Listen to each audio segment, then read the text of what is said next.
वालेकुम, मैं हम बताएं चैनल से आपसे मुखातिब हूँ। मैं इस वक्त शारा फैसल पे खड़ा हुआ हूँ। ब्रिज के ऊपर ये 2-4 दिन पहले एक गैप आ गया था, इसके ऊपर काम चल रहा है। ये सामने रास्ता डालमिया से आ रहा है, रिंग रोड स्टेशन से इस तरफ को आ रहा है और ये वापस आपका एयरपोर्ट की तरफ जा रहा है। इस गड्ढे के ऊपर काम चल रहा है।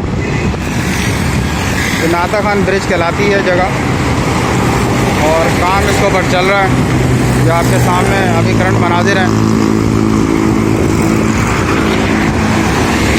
काफ़ी स्पीड से इंतज़ामिया ने इसके ऊपर काम शुरू किया यहाँ पर और उम्मीद है कि इंशाल्लाह ये कल शाम तक इसको क्लियर कर देंगे।